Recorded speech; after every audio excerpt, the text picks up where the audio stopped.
Like 5,000 likes to this video, we will upload more patriotic news.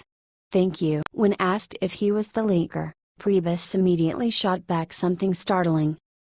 Reince Priebus broke a record for shortest ever serving chief of staff on Friday, and soon after gave some big details on the circumstances surrounding his departure from the White House during an interview with CNN's Wolf Blitzer. Blitzer first asked Priebus if he was one of the White House leakers, and Priebus immediately shot back, "That's ridiculous, Wolf. Come on. Give me a break." Zing. Priebus probably wasn't a leaker, but then again, it's not like he's going to admit he was a leaker during an interview with Wolf Blitzer. He also said he hoped the new Chief of Staff, John Kelly, will be able to figure out who the leaker actually is. "I think that Jen. Kelly should see if he can get to the bottom of it and figure it out, but obviously unnamed sources are something that has been problematic and I wish him well and I'm going to try to help him." Priebus also described his relationship with President Trump. "I have a very close relationship with the president. I'm going to continue to have good relationship with President. I resigned and he accepted it. We talked about it. We talk all the time about this subject." He added, "We talked about a few different people together. He thought John Kelly would be the #1 pick and I thought it was a fantastic choice. I look forward to working with him. I don't think anyone is going to miss him very much, and I'm not sorry to see him go. But this was a good interview for Priebus. Priebus just wasn't fitting in with the Trump administration, and it was time for him to go.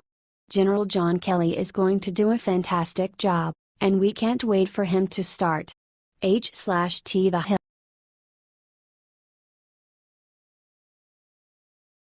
You're fired. Trump just fired Reince Priebus and replaced him with famous war hero. Donald Trump is getting ready for a big shakeup of his cabinet. Sean Spicer was the first to go, now he has Jeff Sessions, Tom Price, and Reince Priebus on the line. Hell, according to a claim by the New York Times, Trump has openly been telling his staff and reporters that he wants a general to be his chief of staff, not some pushover like Reince. Well, that's when the president decided to fly both Reince Priebus and Scaramucci out for his rally today, brought them both on stage with him, and then did something only President Trump would do. Trump declared Marine General John Kelly as the new Chief of Staff, despite having both Scaramucci and Reince Priebus on stage with him. The president decided to tell the crowd, "I want to congratulate John Kelly, who has done an incredible job of Secretary of Homeland Security. Incredible. One of our real stars. Truly one of our stars. John Kelly is one of our great stars. You know the border's down 78%. He is right, too.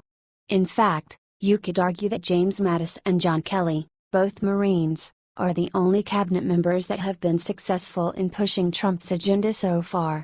I think the lesson here is clear and the president knows it, the Marines really do make great leaders."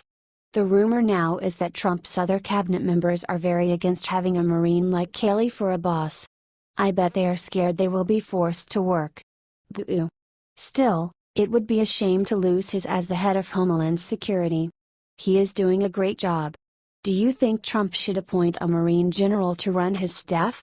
Comment your answer and share this with all your family and friends.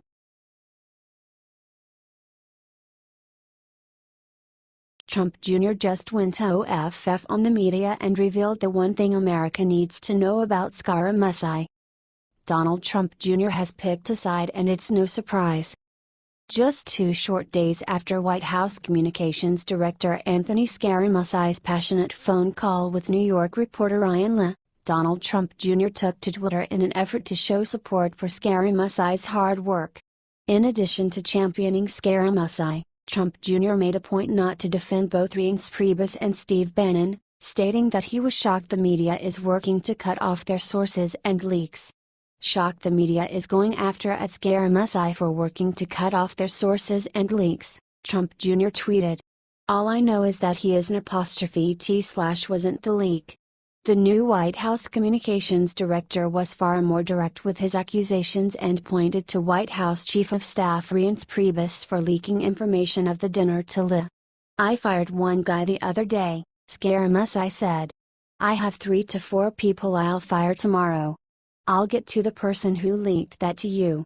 Reince Priebus, if you want to leak something, he'll be asked to resign very shortly. Scaramucci continued to explain that his mission at the White House has never been, and never will be, to boost his own publicity.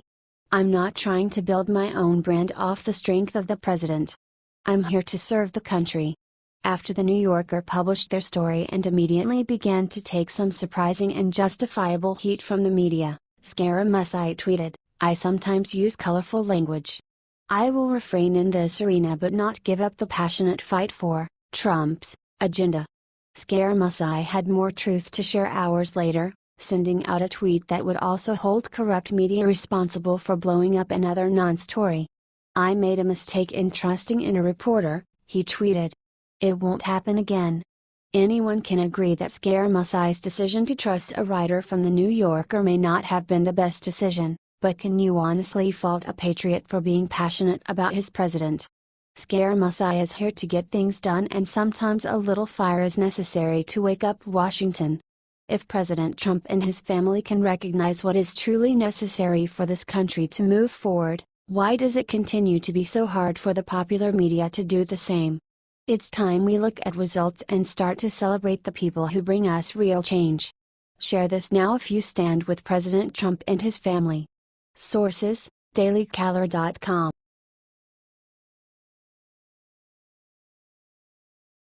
Horror: Lieutenant Colonel Schaffer just exposed Debbie Wasserman Schultz and the "It's happening. It's happening. Run it from the rooftops. Text your neighbor. The Democratic Party is about to start falling apart.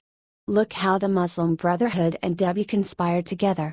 What's in this video is the thread that pulls the sweater of corruption off the Democratic Party. Check it out.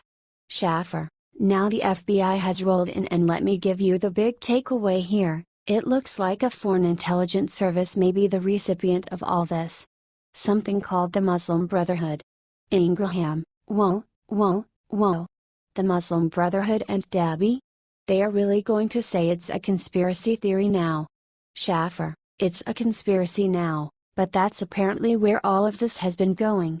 That's why the FBI has now been investigating. Share this right now. It's time to hold the media's feet to the flames. They need to start covering this. We have heard all the crap about Russia for forever. Now, it's time to look into the crimes of the Democrats. H/T Real Clear Politics."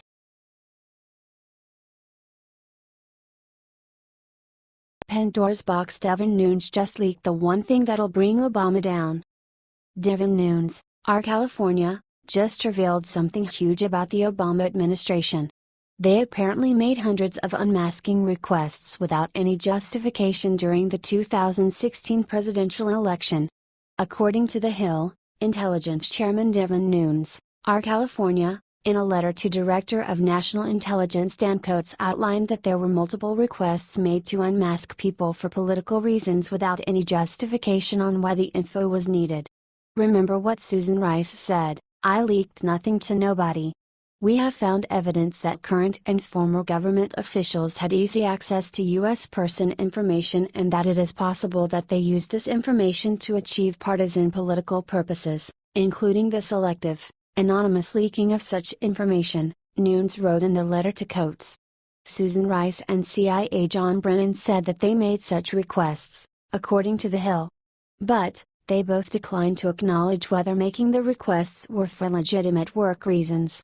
Nunes says that during Obama's last year in office, hundreds of unmasking requests by Obama aides for Americans came through. He claims that they didn't have much justification for the unmasking. The committee has learned that one official, whose position had no apparent intelligence-related function, made hundreds of unmasking requests during the final year of the Obama administration, Nunes wrote. Of those requests, only one offered a justification that was not boilerplate. This needs to get out immediately. The press will not cover it. Share this because the media is trying to cover it up. We cannot let this get shot down by the media. Thanks.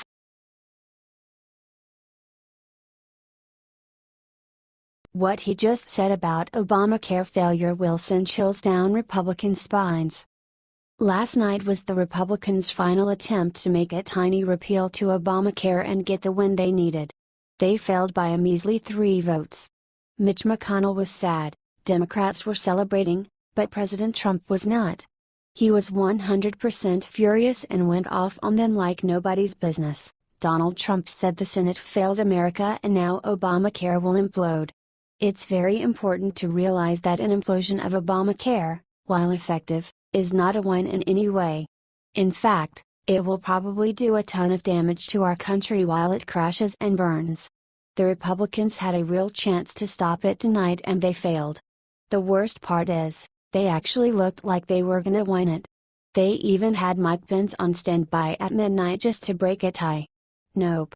Instead, these 3 Republicans sabotaged the effort, says Susan Collins, Maine, Lisa Murkowski, Alaska, and John McCain, Arizona.